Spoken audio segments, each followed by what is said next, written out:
I mean, I think that the job of a journalist obviously is to take the long view, and to fit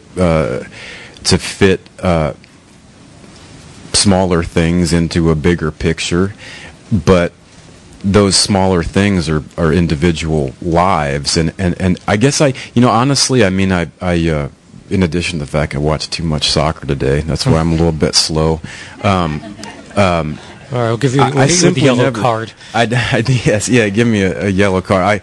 I didn't ever think about it like that, and there were certain reviews and things and even emails that I got, phone calls that I got from people who I had never met, who sort of took me to task by saying, at the end of the day, you can say as much as you want that these were people who were driven by larger forces to do things that were ultimately individually and collectively destructive, but you're not allowed to excuse that, and I don't feel like I did excuse it. I just, to me, it was when I met Roland Jarvis, I knew I had kind of a, I mean, he's pretty much a home run. I'm sorry to say it. I mean, it's like this is a guy who had been working in the meat packing plant for a long time. He had 4 kids and cooked meth in his mother's house, in the basement of his mother's house. 38-year-old man, and literally blew himself up, blew his mother's house up, and melted alive essentially, and managed to live. Had 4 heart attacks while he was convalescing in the burn unit for 3 months, and came home and had no fingers left anymore to be able to shoot up, so he taught himself how to smoke meth, taught himself how to light a lighter with these sort of nubbins that he had left, and we'd sit around his house with literally his mother in the kitchen playing gin rummy with the neighbor, drinking beer, and he would tell me his stories, and she would lean out from they smoked a lot, and would say, Roland, make sure you tell the man the truth now, and so there's no temptation to make that man into caricature. The difficulty is to not make him into a caricature. And so I think that the long form answer to your question, excuse me for rambling, is that this whole thing is potentially so couched in the notion of caricature because it's the Midwest, and because people think, it's grain elevators and railroad tracks and nice people and shit like that, and that's it. Life's more complicated, man. It doesn't square that way. It may square that way visually, but it doesn't square that way intellectually. And so, my motivation was probably to work against what you're talking about abidingly. Mm-hmm. Who were the writers who influenced you in doing this kind of a book? I'm the most poorly read writer that ever lived. I really am, man. Well, I know this great bookstore on Broadway and 12th. Yeah. We were my publicist and I went to a couple bookstores in Brooklyn today, and people were asking me the same question, and because I didn't have a microphone and I had the excuse of not wanting to be late to watch Spain play Portugal, I could get out of that. I can't really get out of it now as easy.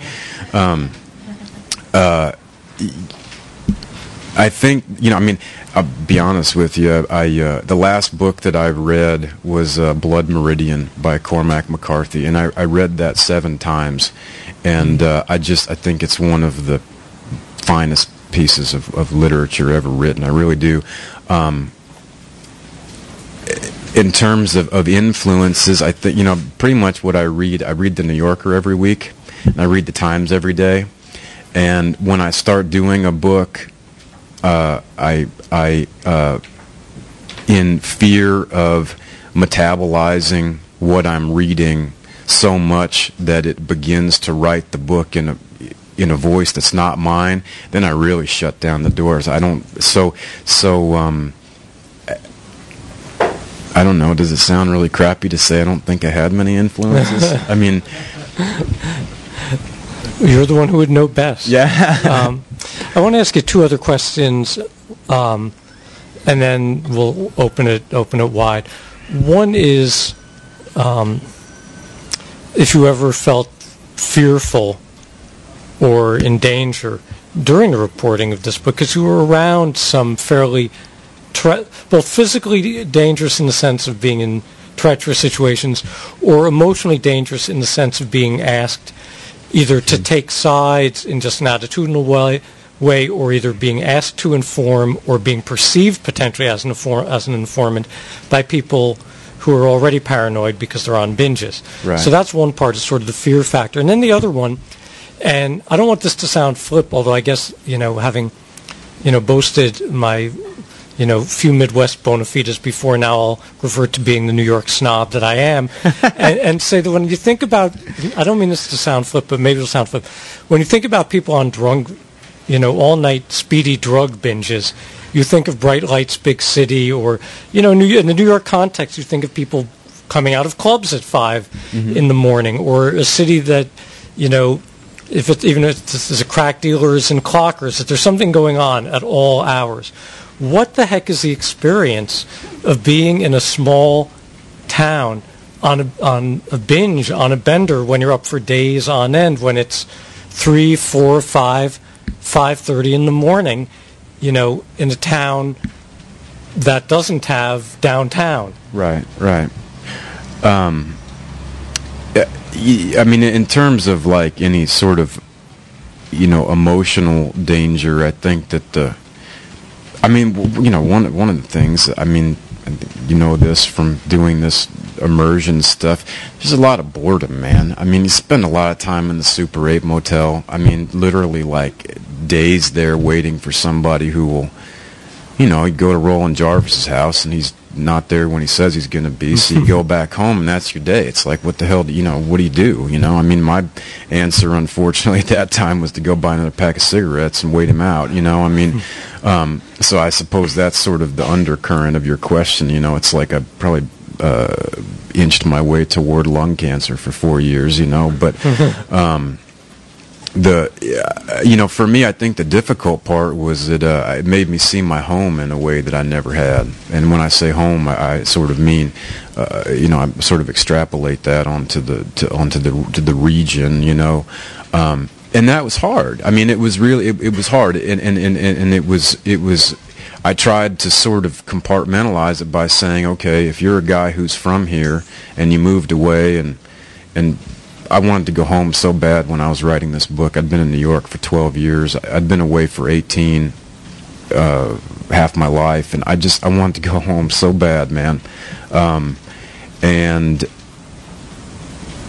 But it wasn't the place that I knew, and so my defense against that was to say, well, if you're a guy who's from here and you're surprised by what you're seeing, well, then that has to be a part of the book. That has to be a sort of intellectually, that has to be a driving force, But it was difficult, I mean, these are people that I knew. I mean, I didn't know them personally until I'd spent 4 years with them, but I knew. It's people I grew up with, and so, in terms of like any kind of physical danger or anything like that, people ask me all the time, like, well, did you do meth? I say no. So, well, how can you write a book about meth if you didn't do meth? It's like, well, I mean, Truman Capote didn't have to kill a family in Kansas in order to write about it, I mean, like, and so there was never that danger. No, I hadn't particularly thought of that one. I mean, if anything, because your description of meth's addictive qualities and the effect it would scare anybody off. Yes, it was not an attractive option for me.